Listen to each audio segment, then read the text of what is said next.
Hello everybody. Today I'm going to explain and demonstrate what is background noise. Alright, let's get started. So background noise or ambient noise is any sound present in the space other than the one that is being monitored. For example, while I'm speaking, my voice is the most important sound. Any other sound other than my voice is basically background noise. So background noise is the background sound pressure level at a given location. It is measurable. It is a form of noise pollution because it is interfering with what we're really interested in measuring. The background noises examples include traffic noise, speech, animal noise, electronic noise, and a lot more. We'll see lots of examples in the coming slides. So what is the importance of background noise? Well, background noise levels are measured to provide a reference point for analyzing a new sound source. They are measured in order to assess either the impact of a particular sound source in the environment or ways to reduce the current background noise in the environment. So an example of assessing the impact of a source would be aircraft noise measurement. So aircraft noise is measured by first measuring the background noise in the community without any aircraft and later in the presence of flights. So it is basically measuring the impact of presence of flights in the environment. And a good example of reducing the current background noise is highway noise measurement.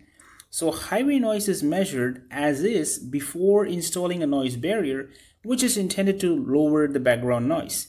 For example, let's say the highway noise measurement as is 80 decibel and the targeted, so 80 decibel is the current background noise level. And let's say the targeted background noise level is 60 decibel. So it means that there should be a noise barrier that has to be designed which has to reduce the background noise level from 80 decibel to 60 decibel, which means it has to offer a 20 decibel reduction. So as I said, background noise can be measured. So how is the measurement carried out? So they're carried out using a sound level meter and the readings are recorded in dBA. So dB stands for decibel and the A is the A weighting scale that is applied because humans don't register all the frequencies of sound as equal. There is an equal loudness contour, so the A-weighting scale takes care of that. All right, now let's study certain most common background noises, and also let's listen to how they sound like. So the first example is noise in a rock concert. So, there is a background noise in this case, remember. So what happens in a rock concert? There are people singing, guitarists playing guitars, but then that is the main sound. And what is the sound that is not important is the background noise. So the background noise in this case is the audience cheering in unison. Now, typically those noise levels can, hover between 90 to 100, sometimes even more. It depends on the amount of people in that arena. So now singers, guitarists have to produce sound greater than the cheering noise. If they speak gently, definitely the crowd is going to overpower them. So, but yeah, thanks to the speakers, the public address speakers, that'll take care of that. And the concert noise level is 120 decibel approximately. So that's greater than the background noise level. And yes, everybody can hear the rock concert, even though everybody is, the whole audience is cheering.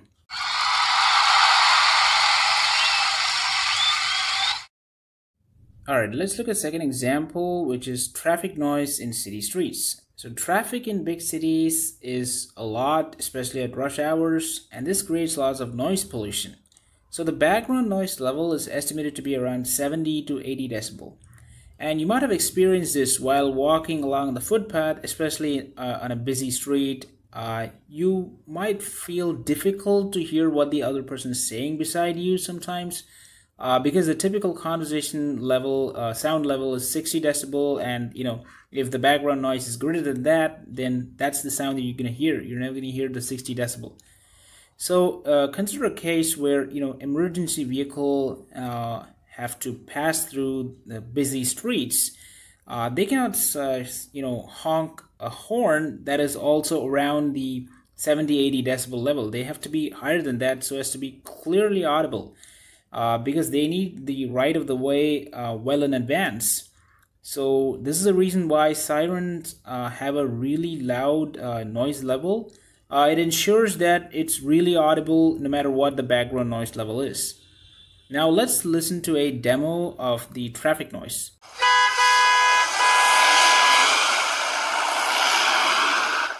The third example is noise in an anechoic chamber. So an anechoic chamber replicates a free field condition by absorbing sound and not allowing to reflect at all. So anechoic chambers are used, are typically in research and development departments in organizations such as automotive, consumer electronics, home appliances.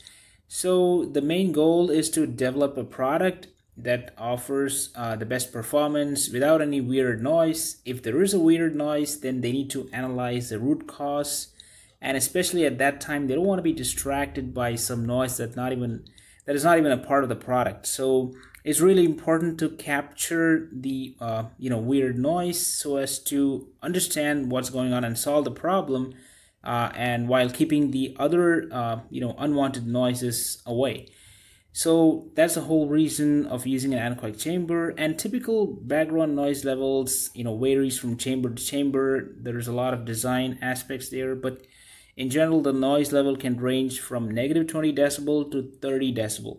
So negative 20 is a record by Microsoft Campus, and then there's negative 9 in Orfield Laboratories, and those ranges are full anechoic chambers, meaning all 6 sides have wedges which absorb sound, whereas the ones on the 20-30 decibel, they're called hemi or semi-anechoic chambers. So they have a flat base, usually used in automotive industries. So that's the background noise levels for semi-anechoic chambers. And the measurement noise level depends on the sound source. Now, if you're measuring a cooling fan noise of a computer, then that's going to be very low, whereas if you're going to be measuring an automotive engine noise, then that's going to be a little higher than that. All right, now let's listen to a demo sound. It's going to be very feeble. I would advise you to use a headphone in order to hear it clearly.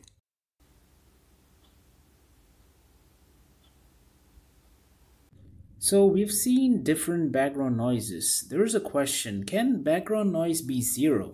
Well, short answer, no, because as long as there is a medium, there are atoms and there is a disturbance.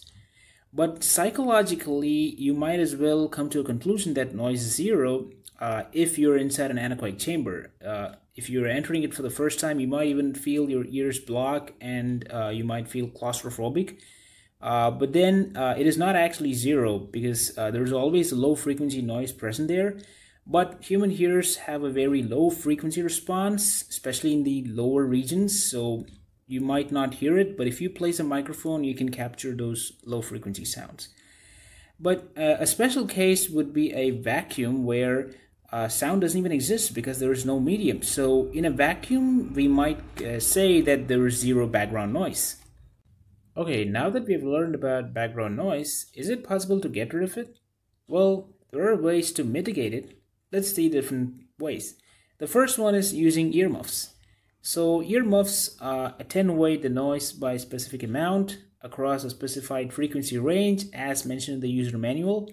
So these are typically used by factory workers who are constantly exposed to machinery noise exceeding 80 decibel, because there are rules that state that any worker should not be exposed to a particular noise level beyond an 8-hour period. So they attenuate the noise by a specific amount. The second is using active noise cancellation. Well, you might have heard about this technology used in high-fidelity wireless headphones. So let's consider an example. Let's say there is a person who's wearing an active noise cancelling headphone, and there are people on either side who are talking or making noise. So what happens is when sound from those people, it enters the headphone, it comes near the headphone. There's a microphone outside the headphone which captures the sound, and then it produces a similar sound but slightly out of phase, so that when the sound reaches the user's ears, it cancels completely in phase, by destructive interference. So the end result is the user will never hear those people's noise, or rather he might be hearing some other music. But there are limitations to the technology as well. It's easier to do it if it's a repetitive noise but not random noise. The third method is increasing the sound pressure level. So let's say there are two sound sources. On the left we see a person holding a megaphone, and on the right we see a group of people. Now here the group of people assume they are talking to each other, and the person on the left is also addressing them but using a megaphone. So if the person who's using a megaphone, if his sound pressure level is 10 decibel greater than the combined sound pressure level of all the people, then you might as well exclude those people's sound pressure level, because if you're an observer in this scenario, you will only hear the person speaking through the megaphone more dominant. Now why is that? That's because of the logarithmic addition of sound. Let's look at the logarithmic addition of sound. So let's say you have two sound sources, S1 and S2, as we saw in the previous slide. S1 is the sound pressure level of the person holding the megaphone, and S2 is the sound pressure, the combined sound pressure level of all the four people talking. And P is the pressure in Pascal. If you plug in, and P0 is the reference pressure. So if you plug in those values, you're going to get S1 and S2 in decibel. And then you plug in the value in the third equation, the S1 and S2 value, you're going to get the sound pressure level, the combined sound pressure level of both the person holding the megaphone and the group of people talking. Now, if you want to know how I derive this equation, check the link in the description for logarithmic addition. Alright, now let's consider an example by plugging in some values. Alright, let's say the person using the megaphone has a sound pressure level of 80 decibel, and the group of people, their combined sound pressure level is just 70 decibel. So if you plug in those values in the sound pressure level equation and perform the computation, we're going to get the final answer to be 80.4 decibel. Now, we can infer from this that the total sound pressure level is just marginally greater than the greatest sound pressure level. So the greatest of the two, 80 and 70, is 80. And the final sound pressure level is just 0.4 decibel greater than the greatest value, which means it doesn't really matter if the source 2 is present or absent, because the difference is only 0.4 dBA. And for humans to determine two sound sources separately, they need to be at least 3 decibel apart, and clearly it's not 3 decibel apart. So we can conclude that it doesn't really matter if there's a source 2 or not, just source 1 alone is sufficient here. So the moral is, like, if you increase the sound pressure level by 10 decibel, you can almost completely eliminate it from the picture, although it's present. Alright, thank you for watching this video. I hope you understood and learned something today. Have a great day.